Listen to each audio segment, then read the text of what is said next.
2:30. So we are going to start the very first College Senate meeting for the 21-22 academic year. Michael Delaney, thank you, is here with his sign and a smiley face to remind us to please turn on your cameras if you are here so that we can feel like we're in a room together, not at our sweaty houses in 120% humidity. Yay, Phil. All right. Pam, no worries. With this, it is June, and I know it's very warm. We're in our third week of summer session 1, which is crazy, which means we're already done with the spring semester, and we're halfway through summer session 1. And it's been quite a journey and quite even though we had 2 weeks off there in the middle between the spring and the summer sessions, I feel like it's just been a whirlwind. So thank you everybody that could make it. I know it's always difficult in June, especially with the beautiful weather. So I'm hoping that you're all air conditioned and you'll make it through the whole thing. So it is June, and with June we have a couple of, it's my dog, I'm sorry, my son is home. A couple of things to celebrate. First, it is Pride Month, and for those of you who are not aware, I was with my community. We had a Pride celebration on Sunday in the village of Hamburg. It was really awesome. It was a full day event, and it was geared towards the youth of our community and with acceptance of our LGBTQ plus community. And actually, my girlfriend's daughter is selling these bracelets. They're beautiful. I got about 12 of them. As I was getting ready today, I wish I had earrings, so I'll have to make sure I get some for next year. But happy LGBTQ plus, I missed the for everyone. And just so you understand why the month of June is our Pride Month, it is the anniversary.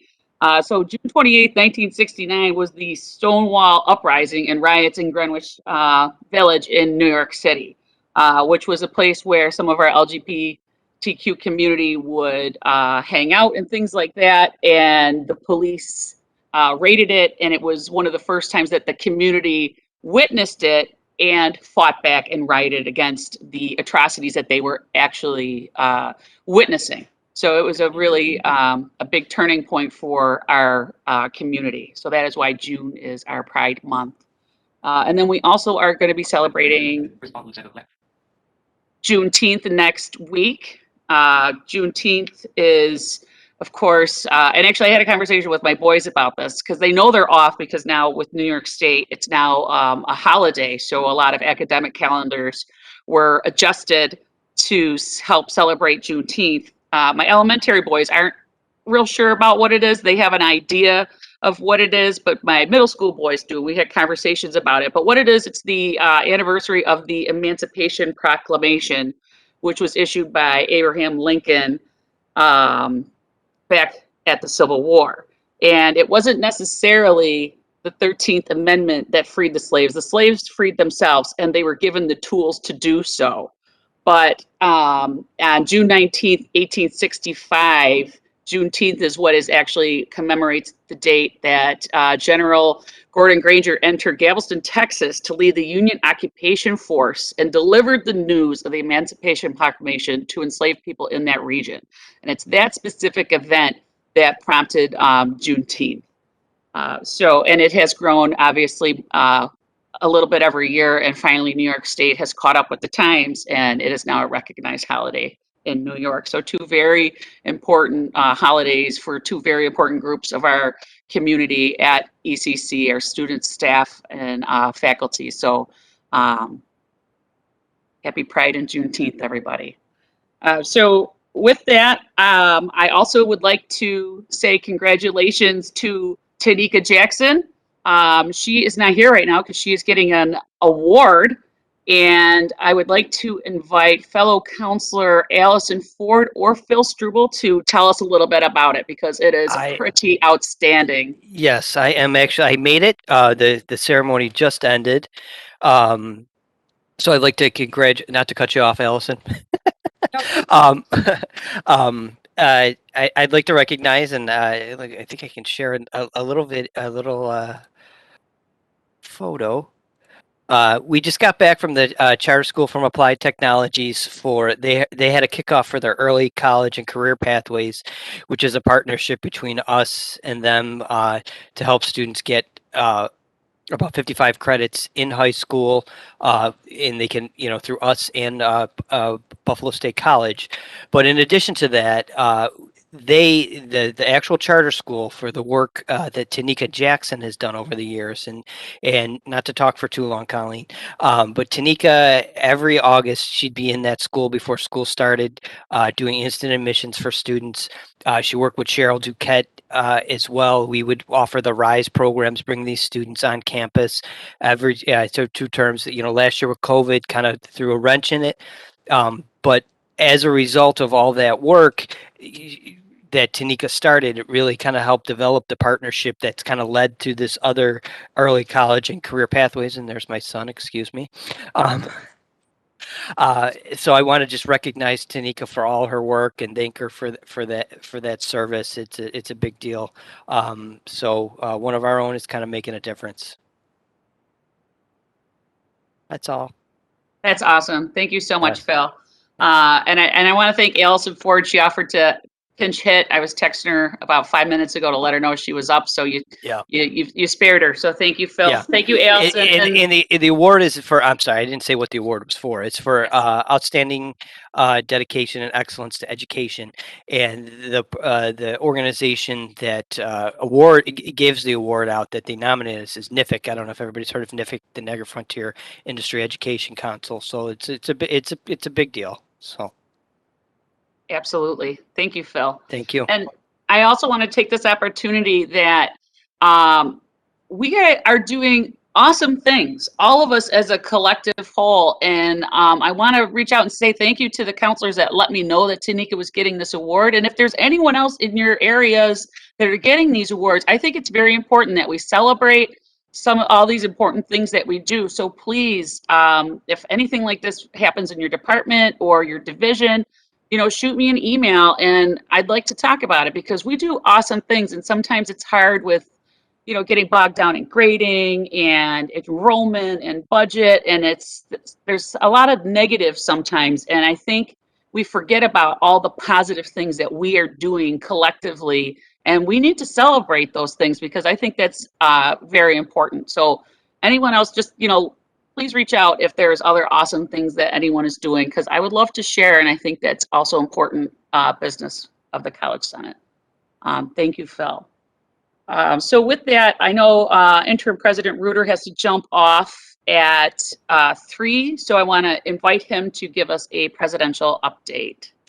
Thanks, Colleen. And Phil, I'm disappointed. I was there and I didn't, when did that take place? After It was right after you left. You told me to get going and you were like, wow. I couldn't. You walk so fast. I couldn't catch you getting to your car. Phil, I'm an old man. You should have tackled me or something like that.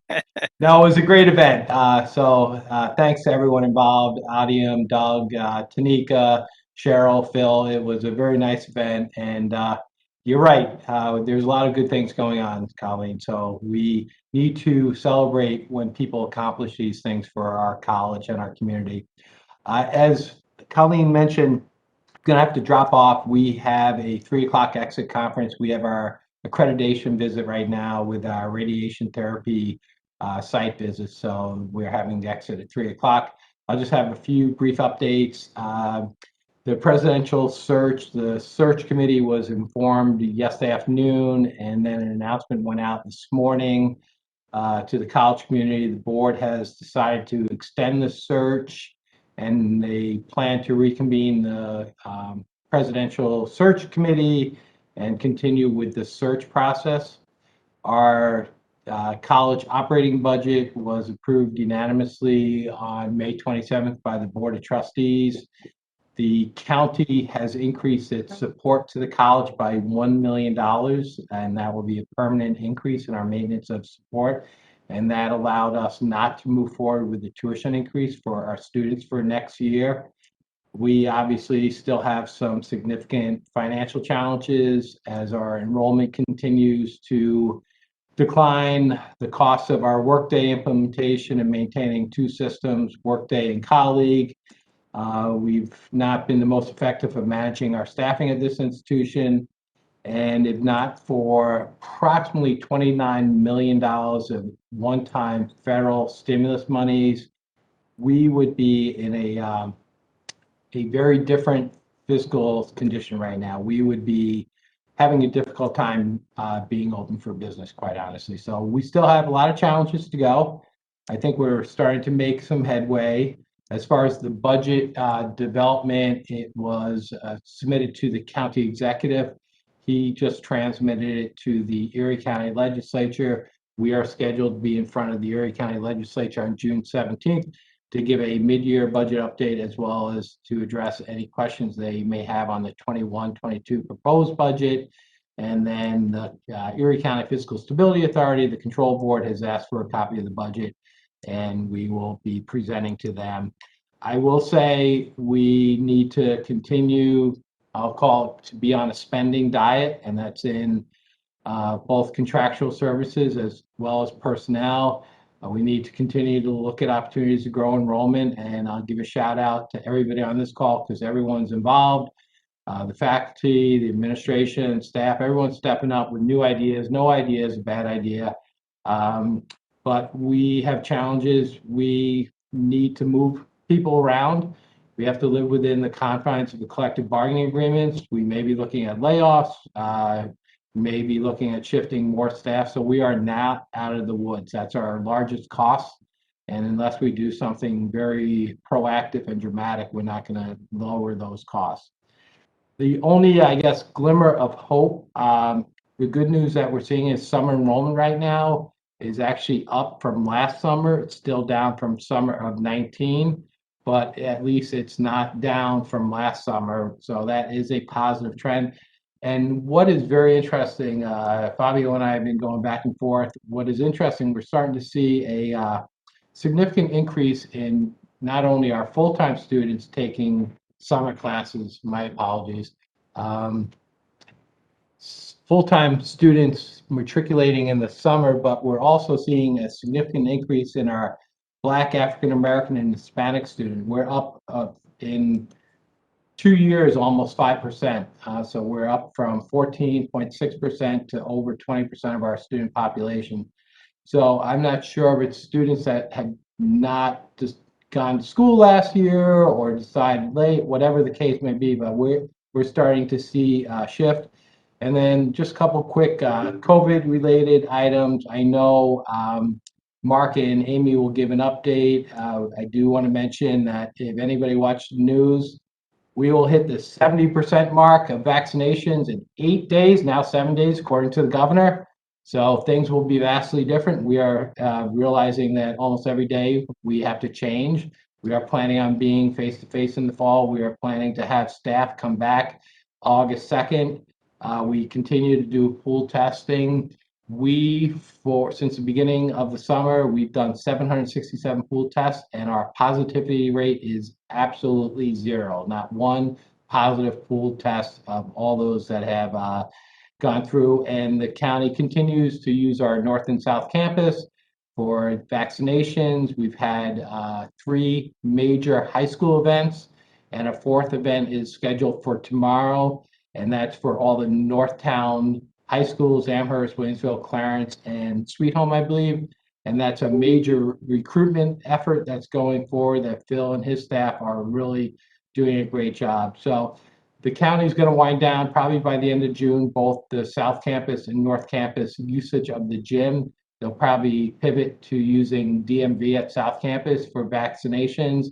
And the county executive has also offered for the county to dispense vaccines to our students, and working on something to do some pop-up clinics with our chair days. So that's all very positive news coming out of the county executive and county. So with that, Colleen, I would ask one more thing.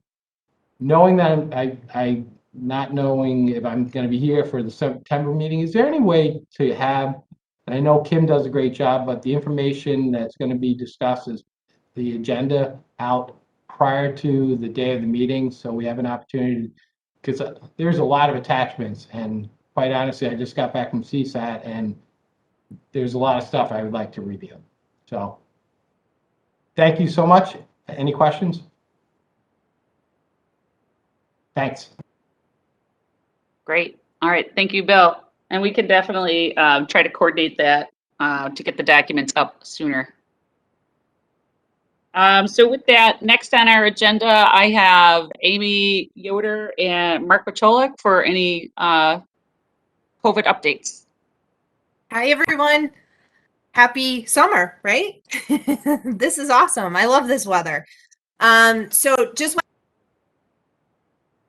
we got a lot going on today, so I will just briefly give a couple updates here. As Bill says, this is welcome to COVID, ever changing, always stuff going on. We do expect some fall guidance from SUNY, particularly in the next month. But one of the most important notes, and to serve it also as a reminder, is that if you're vaccinated, you're exempt from summer pool testing right now. We don't know what that will look like for the fall semester. However, please do not hesitate to send your vaccination card into COVID testing at ecc.edu. The sooner we can get people in and registered and on the list that they're vaccinated, the less we have to plan for who's going to be pool testing in the fall. So even if you're not on campus now, but you're vaccinated, you know you're probably coming back this fall, send it in. Get it in already. We'll get you all squared away, and we'll have that information logged. Return to campus. Bill mentioned this. There is a plan and a template as well as a memo with some information that was sent out to SES that's disseminating it to their departments. Our goal date is August 2nd, that we'd have people return to campus and have some sense of normal. Speaking of normal, we are super excited that students, I'm going to put my Deans of Students hat on. Super excited to see students coming back to campus. So we've been playing around with lots of plans, talking about things that we can do to make the campus super inviting, make it a celebration that students are coming back. So if you're interested in contributing and helping plan, even if it's just simple going, yep, you know what, I'll decorate my bulletin board, whatever it may be. Each of your campus deans of students is organizing kind of the campus welcome wagon back to school, as well as engagement teams. I have some people already on my team for South Campus, but I can definitely use some more. So please don't hesitate to reach out to any one of the campus deans, and we'd love for your help. That's all I have for COVID updates. I'll pass it over to Mark. Thanks, Amy. Good afternoon, everybody. For COVID updates, it's basically the pods this week. Tomorrow, South Campus will be open for first and second doses. North, as Bill talked about, is the large high school event. They have 977 currently scheduled, so almost 1,000 tomorrow. It will be warm to those gymnasiums. I talked to Tracy Chalmers earlier. They're going to try to get people in there early. They do have large fans on station, so there is some concern for that. Friday, North will be open for first and second doses. Saturday, North and South will be open for first and second doses. As Bill had talked about, they're looking to move out by the end of the month. I have a meeting with the Commissioner Gill and Tracy Chalmers tomorrow at North Campus in the morning. I'm going to try to get those plans nailed down. Talked about the gyms. PPE, we currently have enough PPE on hand, thanks to the county logistics people, to conduct all our pool testing into the early fall. So we will be set there. Amy, did you cover the masks and distancing remaining? No reason you can't ring the doorbell. Why can't you What was just ring the that? doorbell? Hello? The doorbell works all the time. What doesn't work is banging on the door like you the police. Hey, Kim. I'm sorry. Somebody's got an open mic. I gotta admit, that was funny, Kim. That was outstanding. Sorry, my daughter just walked in. I'm like, what is that? Okay. Hi, can I interject? This is Vicky Cook. I'm kind of new here. Hi, Vicky. Hi, Becky. Go ahead. Vicky? Vicky, we lost you. I'll continue on until she comes back. As far as the masks and social distancing, it's still in play until we are told otherwise by SUNY and the Department of Health. The next SUNY meeting is tomorrow morning. Amy and I will be on that at 09. And the last thing, oh, you already covered the return to campus. That's it. Colleen, back to you. Okay, great. Thank you, Mark and Amy. As usual, they do an amazing job. Thank you so much. And I know College Senate will not be meeting again until September, but that does not mean that the COVID work is going to magically disappear over the summer. And so as things change and things get updated, we will be sending out updates to the college community as needed as things develop with that. So thank you again. Moving on to old business. I have governance on there. Michael Rio informed me that there is no report, so we're going to skip that. But let me give me a second while I share the agenda. There we go. And I know we've discussed this before. We have a Starfish task force, and it has met a few times. We've posted the minutes from a few meetings, as well as a couple other documents to the Senate site. But Michael Rio or Kathy Calesto, are you here to give an update? Yes, I can provide a brief update. So the last meeting of the Starfish Task Force was on May 26th. We were able to schedule a vendor demonstration of Starfish on June 17th from 10 a.m. to 11 a.m.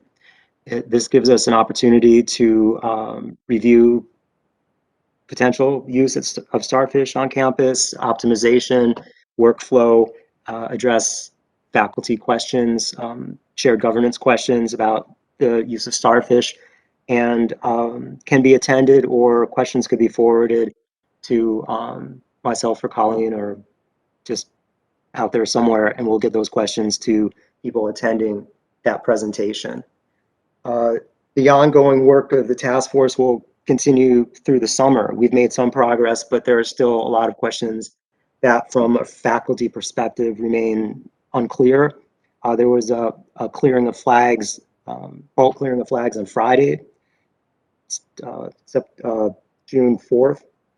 So details on what that looked like would be helpful to assess the end of semester clearing of flags, and participation of faculty in the working groups through IRAP and IT in transitioning Starfish to Workday would be helpful as well. And I would especially hope to see participation of counselors in those steps, because they participate in quite a bit of the Starfish tasks or workflow charts, diagrams, whatever those are called.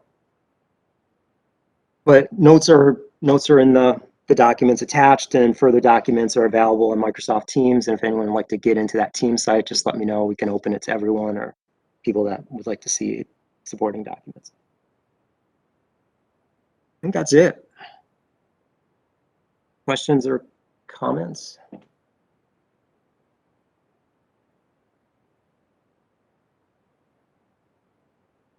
Great, thank you. Awesome, Michael. Thanks. Trying to keep it a light day. Yeah, I know, right? It's too hot to do anything. My dogs are currently plastered to the tile behind me. They're not even, except for when they barked, of course, at the beginning of the meeting. But it's a dog day, a summer day. But thank you to Michael. Thank you to everybody that is working on that task force to help us collect the data. We've been reaching out to colleges throughout the SUNY system, but other contacts that we have that are outside of the SUNY system, and looking for ways that there could be possibly a duplication of services. One of the things we're going to be talking about later on is the new LMS system that is going to be rolled out through SUNY, whose name we're not allowed to mention, feel a lot like saying Voldemort, you know, he who must not be named from Harry Potter, but we can't name it yet. But there's a possibility of duplication of services with that new LMS as well. So these are all different things that the task force is going to be looking at as we gain information throughout the summer. So it's going to be another area where we're going to have nonstop work. Moving on, thank you, Michael. So I'm pretty sure most of you are aware, we've been working on our Middle States self-study. There was a draft submitted last week, and Sabrina Kane is here from our Middle States faculty team to give us an update on where we are with our Middle States self-study. Sabrina? Hi, Colleen. So here's where we're at. We've been working for about a year and a half now, actually, on putting together this report. We had seven, we call them our seven working groups, and they were overseen by a steering committee, and each one wrote a chapter that addresses one of the Middle States standards. So you might have already seen this report. We've put this out there a couple of times to get some comments from people. We appreciate all the feedback we've gotten. We've done our best to incorporate that feedback. And so as of last week, we have a relatively complete and solid draft that had to be sent out.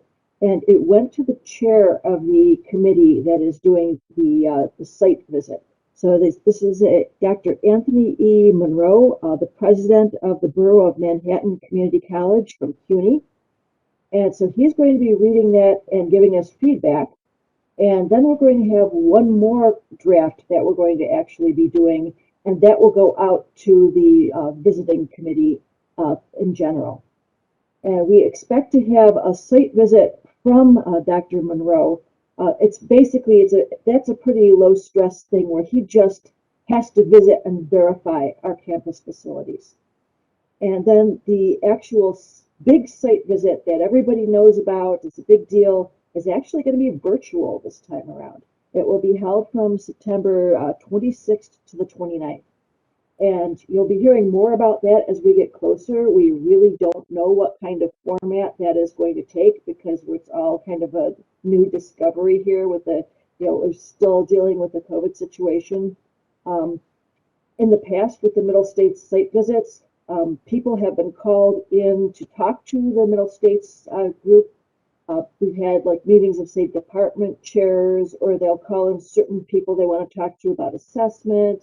They'll have, certain administrators they want to talk to. They want to talk to the union. So they have different constituent groups that meet with the Middle States visitors. And we're assuming that we're going to have all of that happening virtually. So as we get more information about it, we'll let the campus community know how you can best support us. So if there's any questions about this process, I'm happy to take them.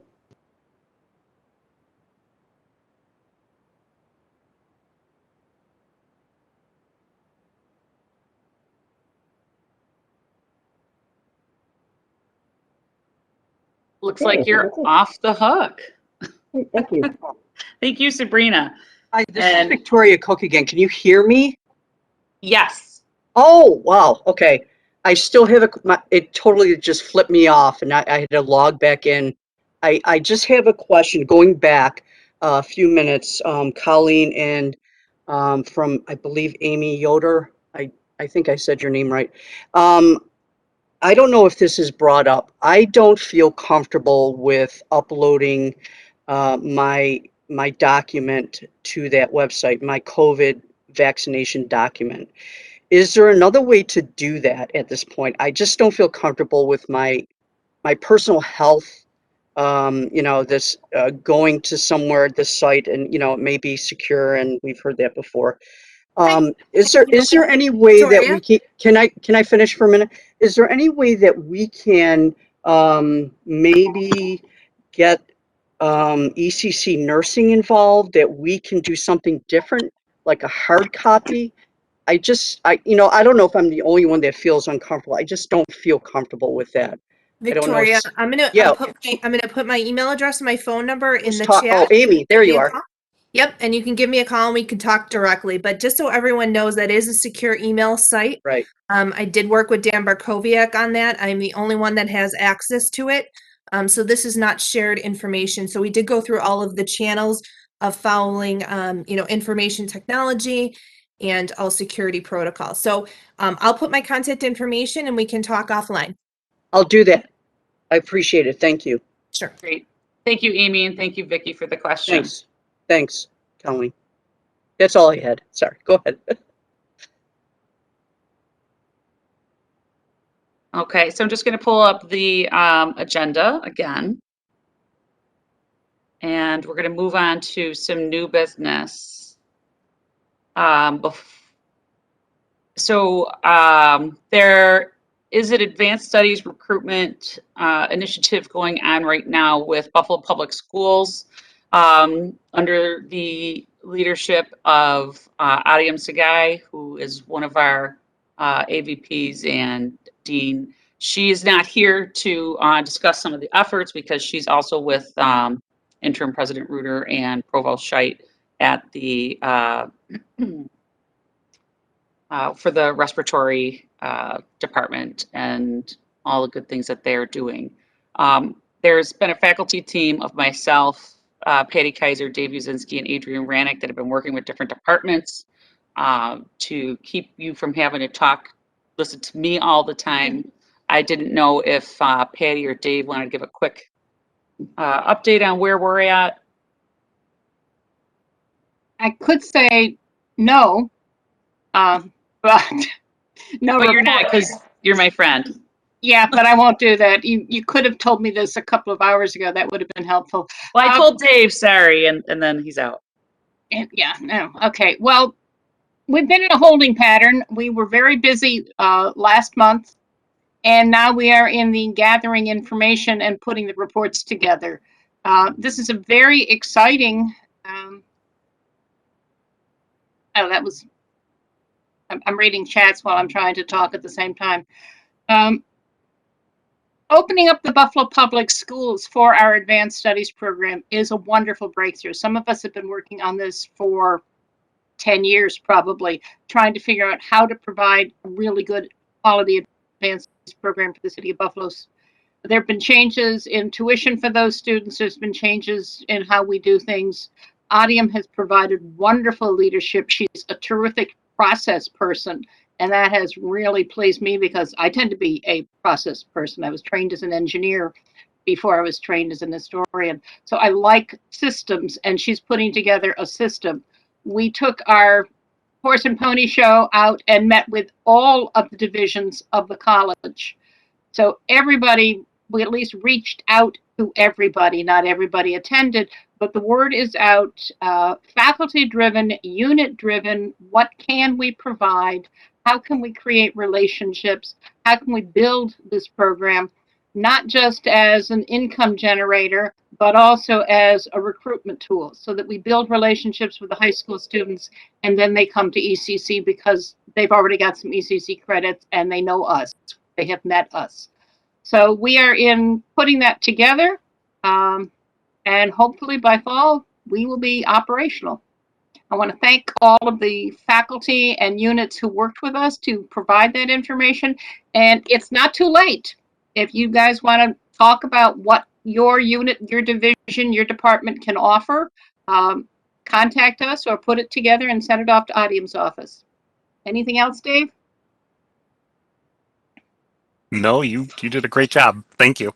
Yeah. I appreciate it. Beautiful. And just Thank to you, chime in, guys. I've been on the periphery of this initiative because it was started as a recruitment initiative. This has been a complete collaborative project, and I want to thank all of you for spearheading it.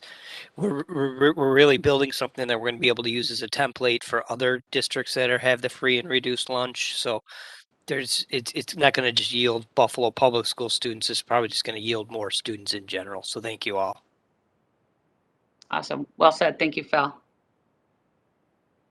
So I'm going to call Jackie Bossman, who's our Faculty Council of Community Colleges rep. We talked about it a little bit last month with some resolutions that were coming through.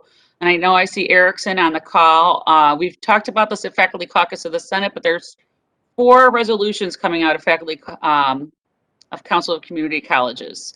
2 concerning general education, 1 concerning teaching modality, and then 1 teaching the process that was used to pick the new SUNY-wide LMS, which is our learning management system. We're going to discuss them one at a time and possibly vote on them one at a time. Faculty Council of Community Colleges is looking for endorsement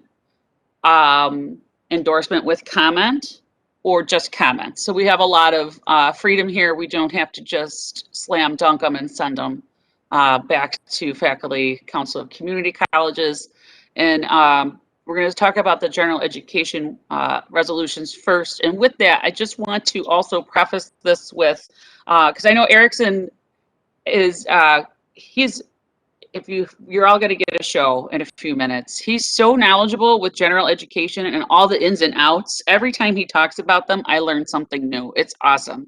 And I know Erickson always is very cognizant of how he presents things to us because he doesn't want to sway us with opinions and things like that. But I want to remind everybody that the General Education Committee is a committee of the Senate, and that the reason we have these committees as a committee of the Senate is to help guide the Senate for our decisions.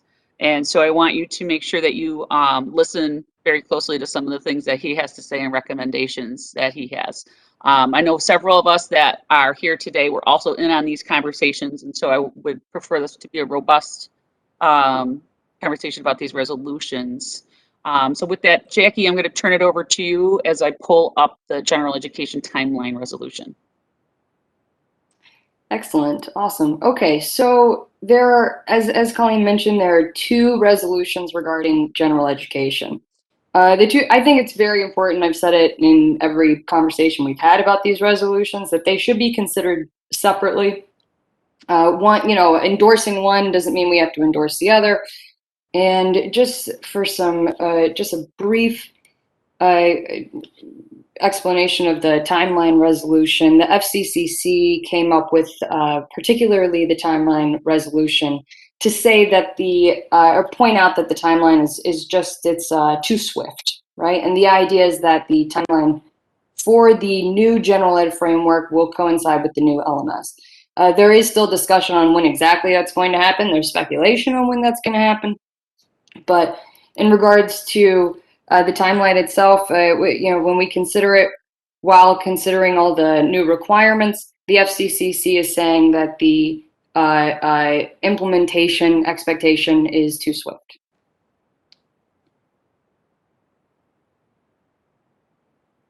Okay, thank you. Erickson, is there anything you'd like to add? Yeah, and first, thank you so much for the kind words, Colleen. I genuinely and really appreciate that. Not to take too much time of that, but I also really want to convey how I think it's a reflection of how much the collaboration with the General Education Committee has had with the entire faculty body as well as institutional body here that has really grown over the last 5, 6, 7 years. And I'm really proud of where we've come. And I think this resolution, the discussions that have come from it really reflect that collaborative nature. And as Colleen shared, everything I'm about to discuss and comment on about these resolutions, please, I want to respect the governing body of the Senate, and I do not want this to necessarily sway the way that you're interpreting this. But I do feel that since the General Education Committee is really designed to speak about the impacts that general education has, we really try to become knowledgeable about what the impacts is of this general education timeline. And then the next one you'll see about the curriculum change. So when the General Education Committee discussed the timeline resolution, in general, I would say that the General Education Committee was in support of this timeline, with the idea being the philosophy of allowing us to have more time to be able then to implement some of these proposed changes in terms of whatever they may be. In talking with representatives from FCCC, the Comments that SUNY allowed via their survey have not been discussed as of my last contact with them. So it is possible where there may be some extended time in which whatever these decisions are about the SUNY general education requirements. The only challenge that we saw in this second resolution, which is urging the 3-year timeline, is that it's really hard for us as a committee to comment on them. Because we don't know what the gravity of the proposed changes will be in the SUNY general education framework. So that was something that, again, was challenging for us. We believe in the philosophy of allowing more time, especially for what I, as well as the committee, sees as significant impacts to the AAS degree, amongst other degrees. But I think that one in particular, as it relates to the general education proposed changes. The one that we did feel that we hope is included or added into the resolution, if there's an opportunity to comment back, is the idea that any changes begin in the fall semester of the academic year. It may be where that was implied, but it would be very helpful for us in the faculty academic side to be able to work within that type of time frame.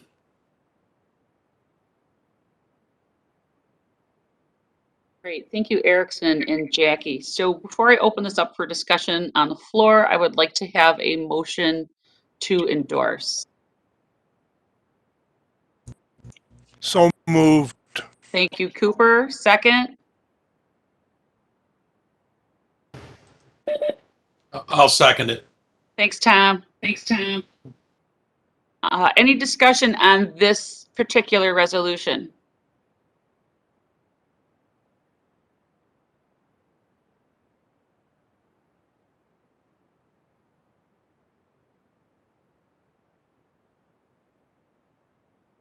So Colleen, would this resolution be going in as approved with comment? Right now, it's the motion on the floor is to endorse as is. We can endorse with comment if we change the motion. So we'd have to make an amendment to the motion if we wanted to send it with comment. Move to amend the motion to send it with comment. Okay. Does that need a second? Yep. Second? Is that you, Marlene? Yes. Me. I'll second. Okay, what types of comments would we like to send with this? At least, at minimum, the 3 that have already been discussed.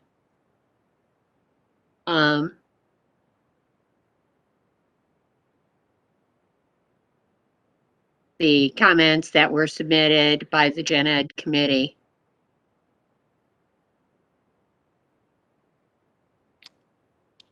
So just to help, I did include them in the chat here. I know that, Colleen, you have it in our report, but I figured just for the sake of clarity, these are the big 2 that we as our committee highlighted. Thank you, Erickson.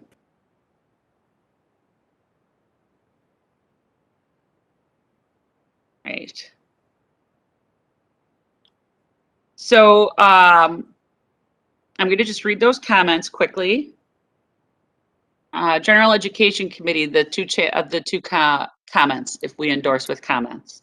It is challenging for us to comment on the timeline due to not knowing the proposed changes to the SUNY General Education Framework, and that refers to that second resolve with the 3 years.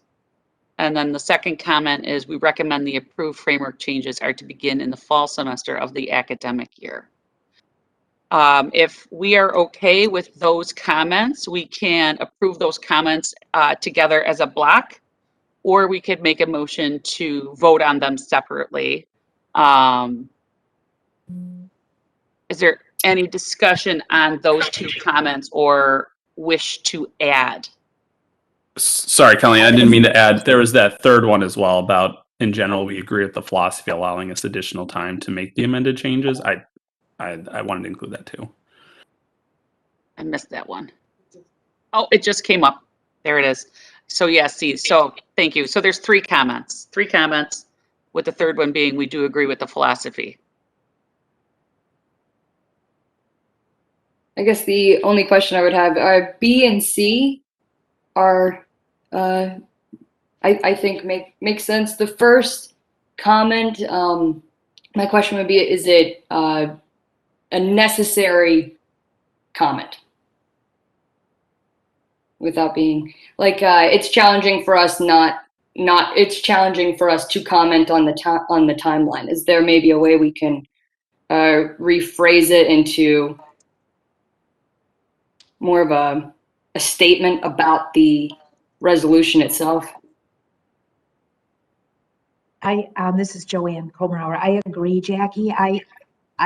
This A is confusing. It's like very unclear on what we're kind of saying collectively there. Just that it's challenging for us to comment. That one I'm struggling with too. Is there a way to? Can you see the comments? Rephrase that or? So I think, and Erickson, you can correct me if I'm wrong.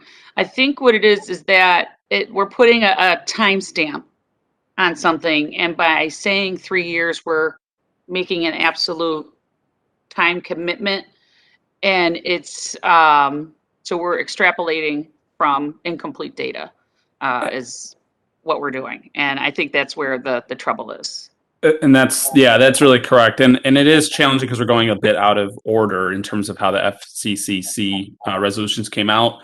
As we'll probably discuss next, there are some proposed changes to the actual general education framework that I think are rather arduous and can have a significant impact that, depending on what it is that SUNY decides to approve, it's really hard for us to know whether the timeline is applicable, given the way that it's stated here. And Erickson, can you clarify for me the timeline right now they're asking us for is 3 years? Can you comment on that? What that 3-year timeline is? In terms of why it may be challenging? No, is that I missed? Is that what they're asking us for right now? What timeline are they asking us for? I guess is my question.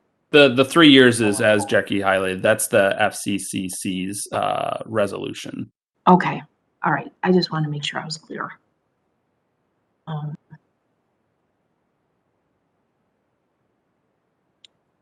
Isn't it fall 2022?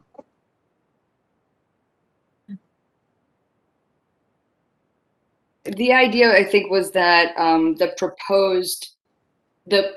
basically like a proposed or a potential implementation of fall 2022 is or doesn't allow, as it states right there, does not allow the requisite time. Right. So that would be what the FCC resolution is challenging to overcome. Is right. That so SUNY wants fall 2022, and FCCC is saying that's too soon, given the amount of requirements that the framework is requesting? Requires.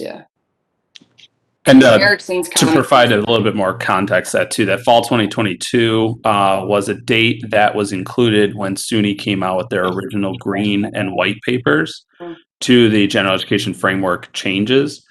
All of those were submitted prior to COVID. And so as a result, that date is likely considered by, I'd say, many stakeholders within SUNY to be irrelevant at this point. But because that's really the only document that still is out there, I believe my understanding is the FCCC is going off of that only document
I'm going to say that the comments are approved by general consent. And so now we're going to go back to the motion. All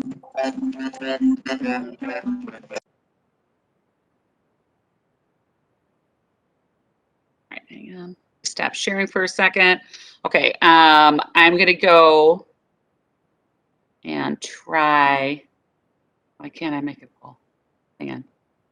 Here it is. I'm going to mute myself for a second. All right, so what I'm going to do, the motion on the floor is to endorse this timeline resolution with and send back with the 3 comments that we've just approved. So let me get a second to get that poll up and running. So hang on a second.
Next June, let's all do this outside. So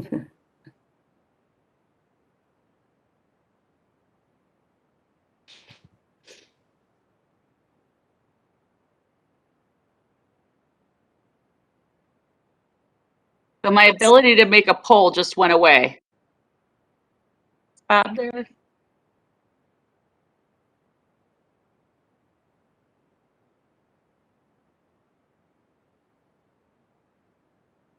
Let me try again. There, it's back.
All right, sorry about that. We had a little technical difficulties, so I had to turn my camera off and mute myself. So we are voting on the Faculty Council of Community Colleges General Education Timeline Resolution.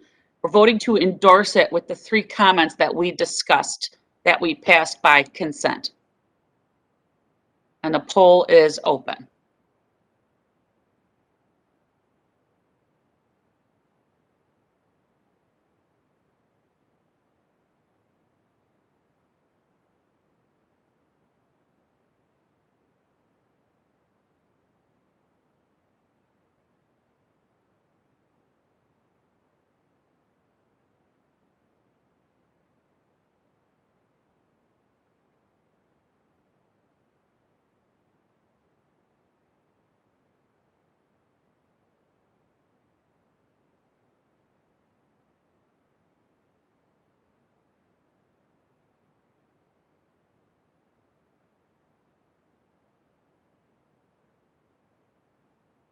All right, I'm going to close the poll. Looks like no one's in progress anymore.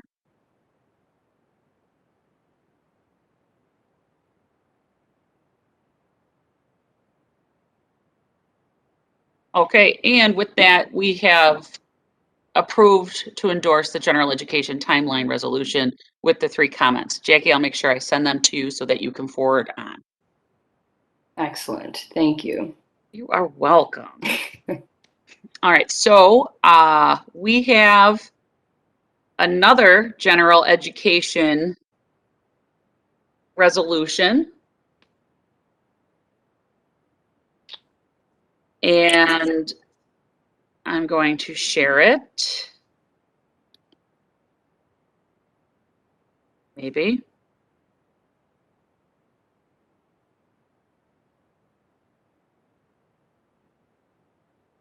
That's it.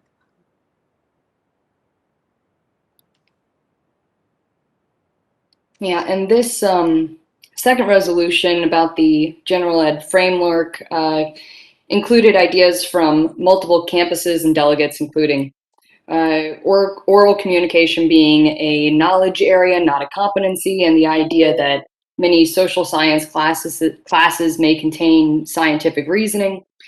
It was an attempt to address the concerns of several different entities had, or several different entities had in one resolution. So as I believe it was pointed out last time we brought it up, there are many resolves in this resolution. And lots of comments, lots of questions. And we have had those conversations.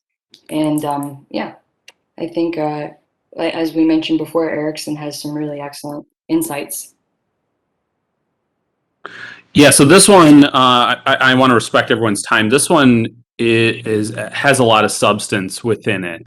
And a lot of these resolutions, the General Education Committee felt pretty strongly did not necessarily convey the, I would say, intent behind the SUNY General Education Framework changes, and especially seems to either be contradictory or in some ways confuse with regards to the general education outcomes. So what I can do is I can talk to each resolution separately.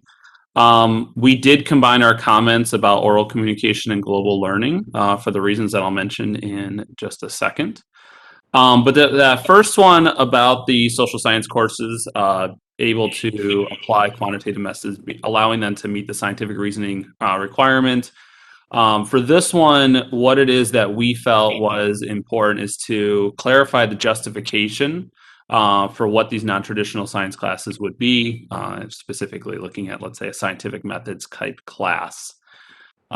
This is often where SUNY will have in its description of the knowledge area justification for classes that fit outside of that traditional competency.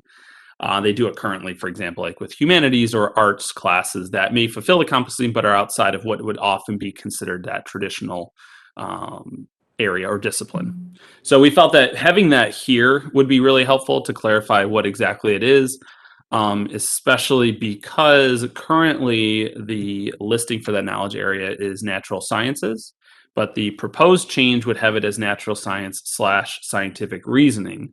And the inclusion of the scientific reasoning opens up then other disciplines to be found within that competency, and understanding what exactly their justification is something that we approved or felt was important.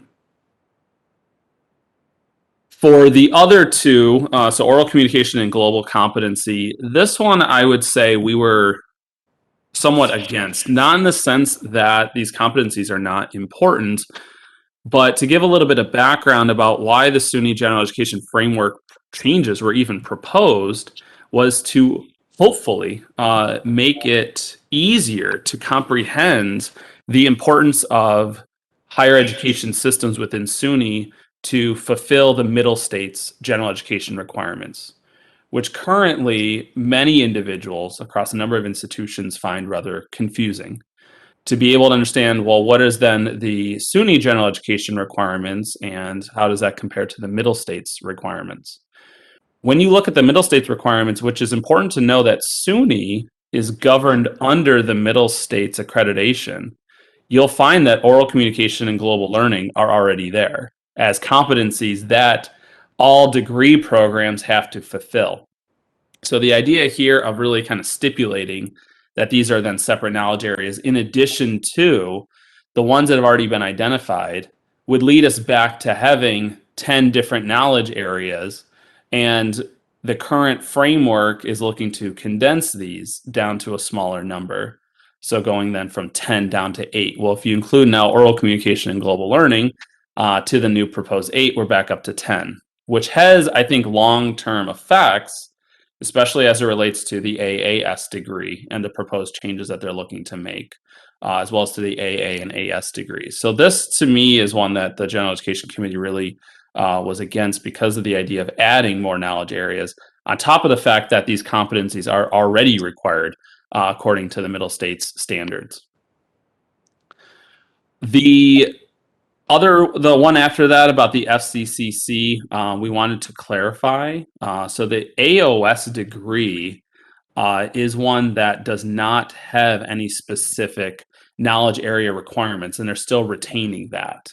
And so I think that part about the AOS degree is in some ways irrelevant here.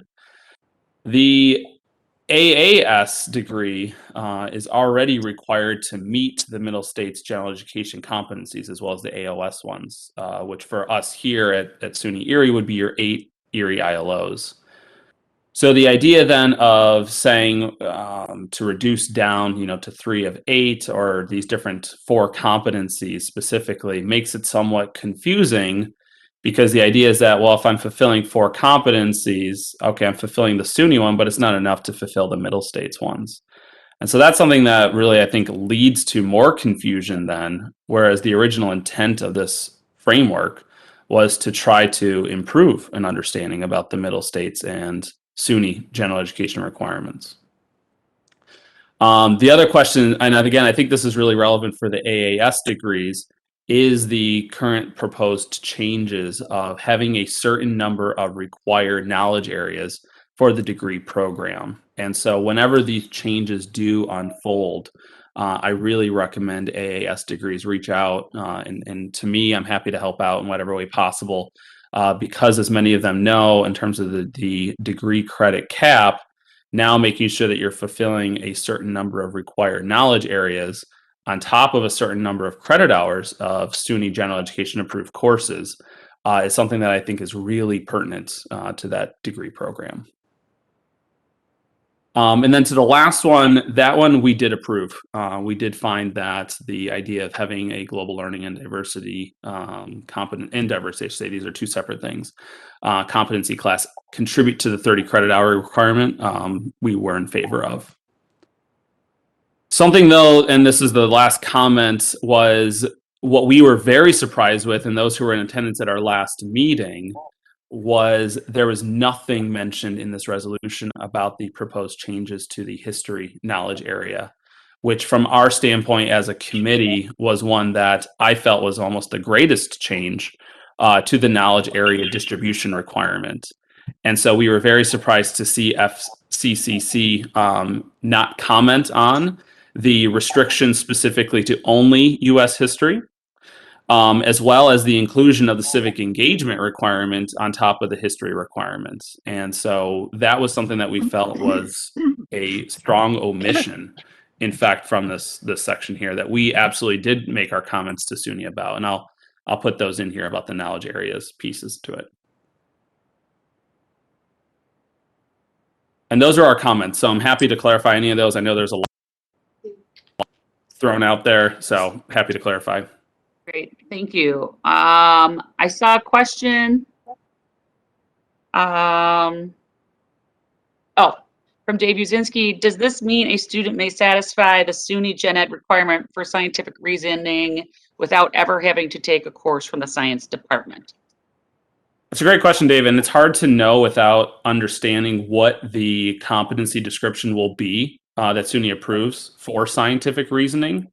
But if it is written in a way in which a course outside of that traditional discipline would fully satisfy the scientific reasoning knowledge area, then it would be possible for that to happen. Now, I do want to emphasize this, though.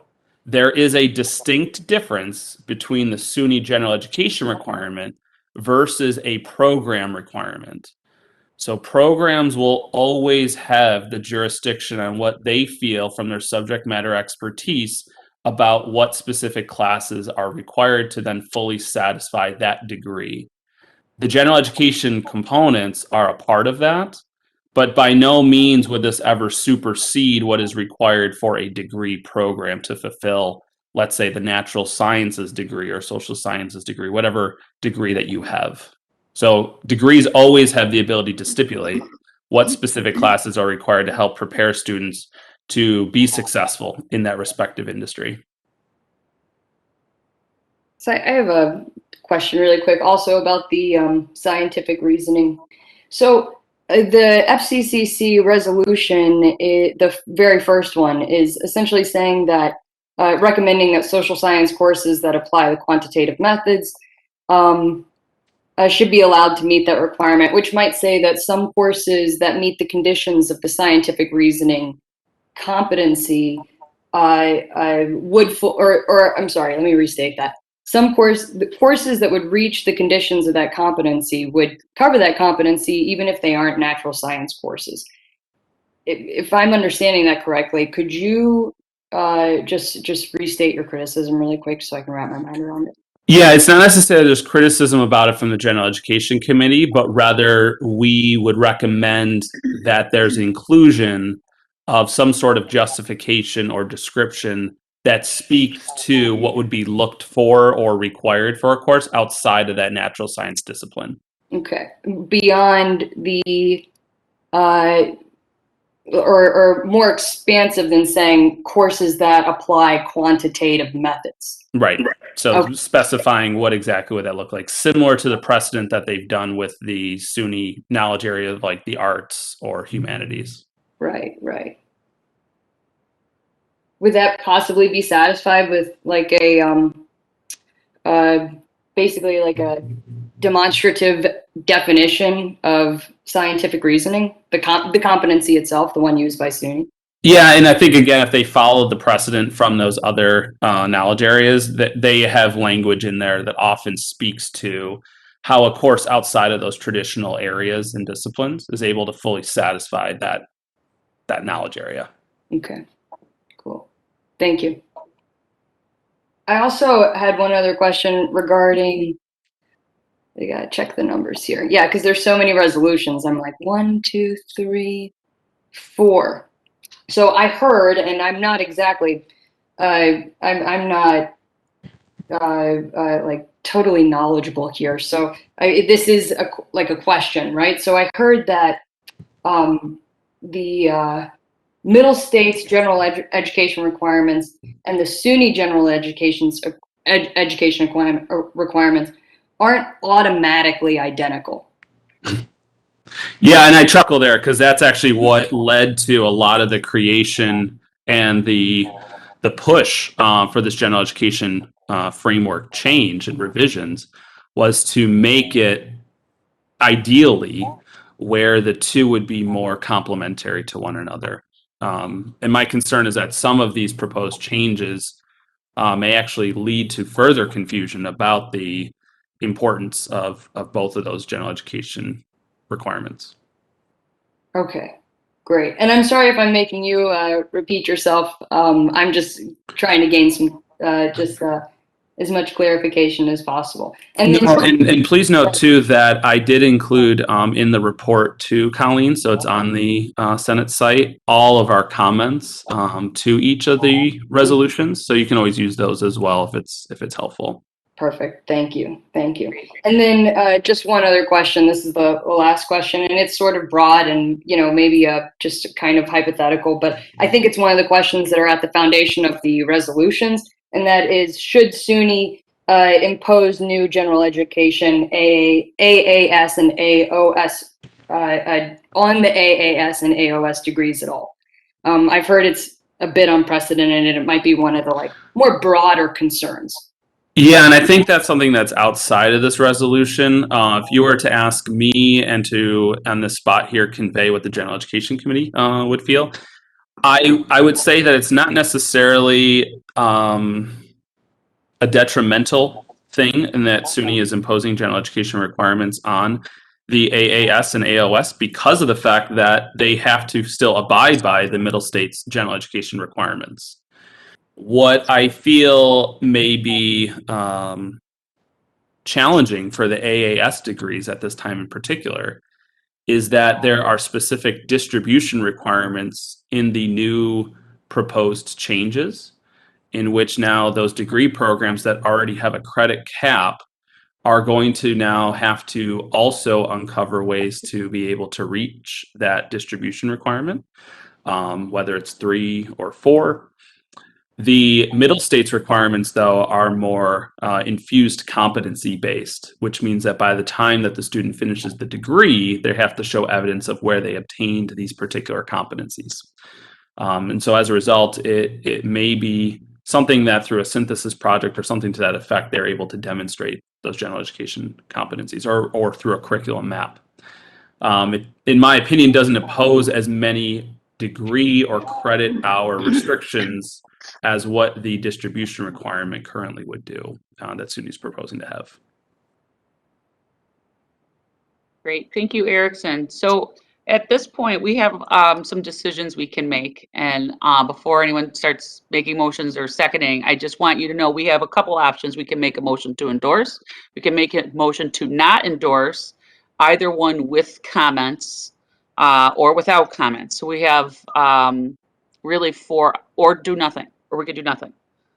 So I leave it to the body. May I make a motion to not endorse with comments? Because there is only one resolution in the 4 that would receive ECC's support. The other 3 are either contradictory, confusing, or add additional mandates or requirements into a framework that was originally proposed to diminish the requirements, to make it more in line with SUNY, SUNY's with middle states. Thank you, Marlene. Do we have a second? I'll second. Who was that? Sabrina. Thank you, Sabrina. All right. We have a motion on the floor. Is there any discussion on the motion on the floor? And the motion is to not endorse with the comments that were set in the chat that were portrayed by the General Education Committee that we just discussed.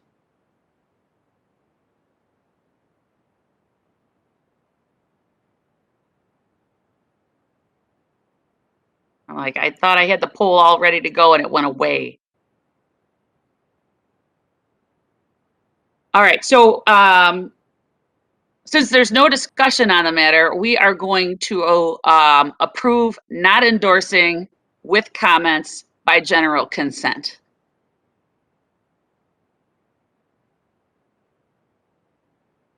All right, we got 2 more to go. these were the most difficult ones. And I know it's like for those that are not, oh, I'm supposed to ask, are there any objections to general consent? Okay, there's no, so back to approved by general consent. Sorry, thank you. Thank you, Michael.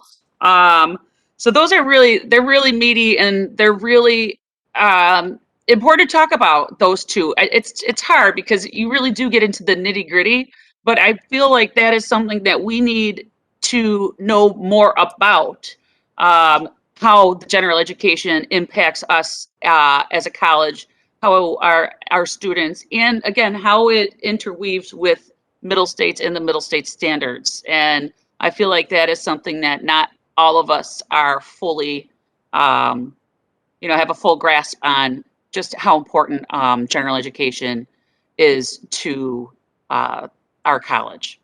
And thank you, Erickson, for knowing all of that information and being able to convey that to us and answer all of our questions and make it all make sense. So thank you for all of that.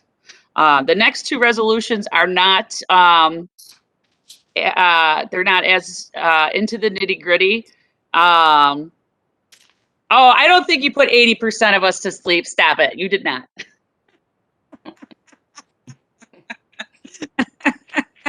I love your sense of humor, though. It's like when I talk about statistics and I can see people's eyes glaze over. That's because he doesn't teach economics. Oh, that must be it. So the next resolution we have is going to be. Are we voting on that one? No, there was no objections to general consent, so it was approved. Well, I kind of like what he's saying, what Erickson's saying. I like his recommendations. Yep, and that's what we just, by not disagreeing with it, it went through without having to vote for in an effort to. Oh, but I thought we just agreed to not adding any comments. The motion was to not endorse and send the comments from Erickson. Oh, okay. I thought we were voting for it without comments. Okay, I gotcha. All right.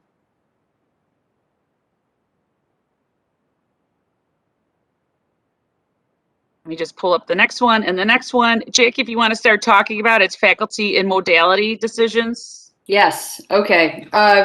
So this is in regarding to just for future decisions on the sort of modalities, course modalities that faculty will be using in upcoming academic semesters, upcoming academic years. And FCCC is calling on the SUNY provost to urge, I'm reading directly from it, by the way, urge campus administration to consult with faculty, department chairs, and appropriate shared governance bodies before determining a course modality. So again, this is one that we have discussed before. We discussed at faculty caucus. There was, it's a little bit, I would say, easier to discuss. Are there any questions about this particular resolution? Jackie, this is Joanne. What's the resolution on the table? The resolution on the table is regarding faculty and modality decision making, and the FCCC is urging the SUNY provost to call on various campus administrations to encourage faculty in decision making regarding new modalities, and determining course modalities. Right. So this resolution urges the SUNY provost to keep academics in the hands of academics and to involve academics in the decision making. So can I have a motion to endorse this resolution?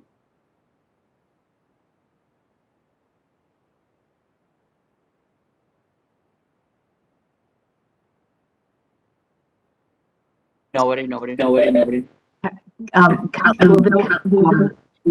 What am I trying to say? Is there College Senate would just endorse this resolution that, so we would be saying we agree that the SUNY provost should check with faculty to get their input on modality. Is that what we're saying? We agree with that statement? Yes. Yes, that's right. And then FCCC, the executive committee of that body, would take this to the SUNY administration as a resolution that's received such and such campus endorsements. Okay, well, I would motion to approve that. I think we do that at ECC. I think we did it with every decision made with COVID, so I would make a motion. I don't know if I can make a motion though, because I'm not a voting member. I move. Thank you, Tom. Second, is that you, Linda Perrell? I can second, yeah. Thank you. And Joanne, I agree with you. Thank you.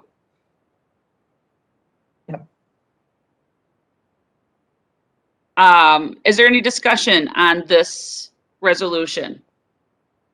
And to clarify, it's that the SUNY provost will also be encouraging college administrators to involve faculty in the decision-making about modalities. So I know like different things like high flex and things like that have been discussed, and synchronous versus asynchronous, all those possibilities that come up. It's just that encouraging that it doesn't come down from the top, is that faculty are involved in the conversation, which, as Joanne pointed out, that is what we are currently doing, and it's to help maintain that is what is done in the future. Discussion, questions?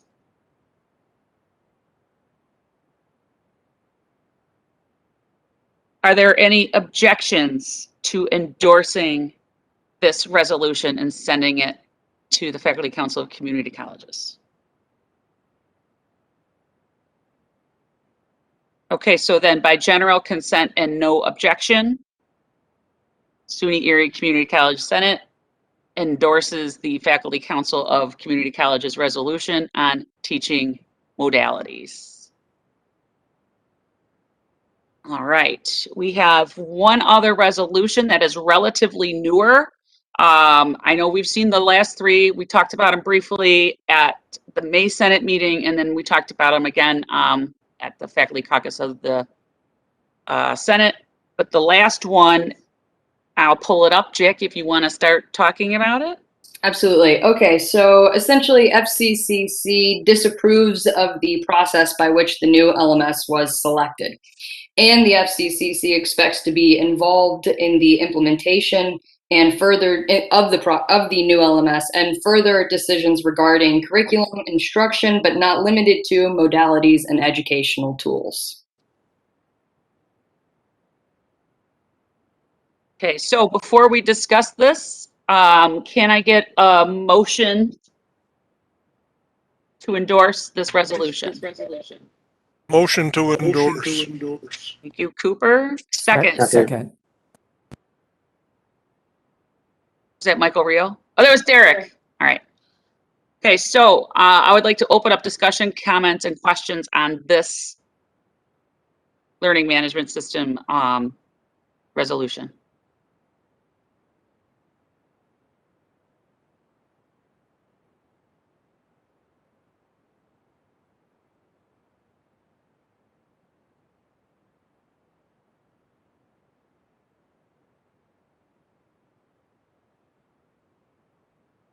All right, and so again, as Jackie said, the gist of it is there's a new learning management system that is coming to SUNY. That's going to be SUNY-wide. It will be replacing Blackboard. And the process was done without the consultation of shared governance. Any discussion? Any objections to endorsing this resolution?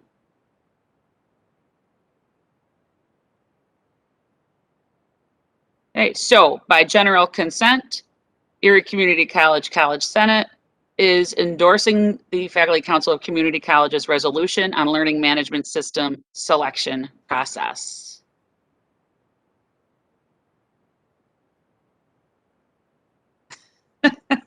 We did, we got through them all.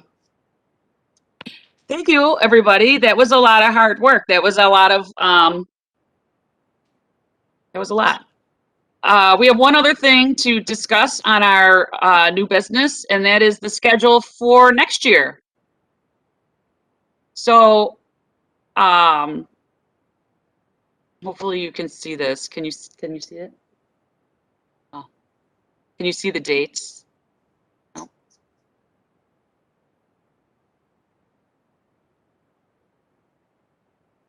All right, so, all right. These are the potential dates for next academic year. We pulled up the academic calendar, and for the most part, it's every second Tuesday, except for April 19th. And that is because there is a conflict with the spring break for the spring 22 semester. And so everyone was aware, in case you don't know, the academic calendar for 21-22 matches Erie-Wombosi's of Buffalo Public School. So our breaks will match up so that we can better service our students, especially our parent population. Does anyone have any issue or suggestions or anything like that with these dates? All right. I just want to share those. I will put those out in an email.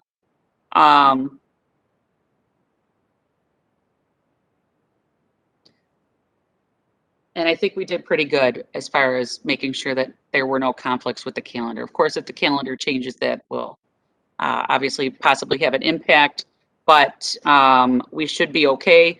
As far as SUNY has said that all colleges are on their, there's going to be no changes to the academic calendar as far as any COVID protocols like we did this past spring where we took away breaks or anything like that. Vicki Cook had a question, are those dates in person? I hope so. We're waiting on guidance. And so I would love to be back in our beautiful room at North Campus. That would be fantastic. College Senate exec will stay via WebEx because we're all at different campuses. But I would love it if our September meeting could be in person. So I guess stay tuned for that. And I know there's a new president for the city campus and North Campus SGA, so they'll be joining us as well in September.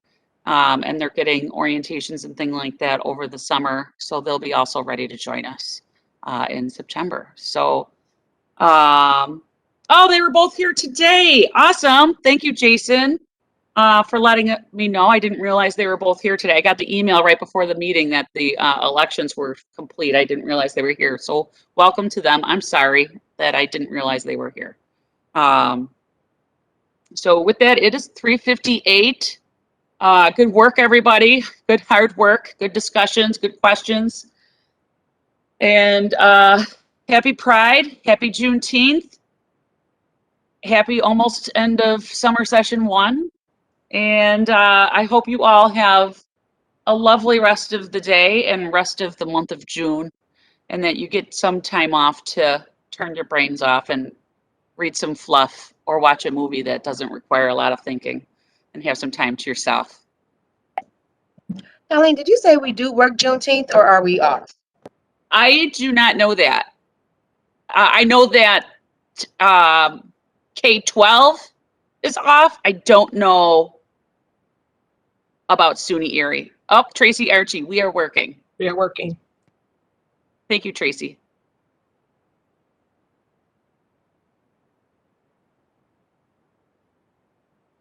Thanks. And then, Colleen, if you could just send me the 2 new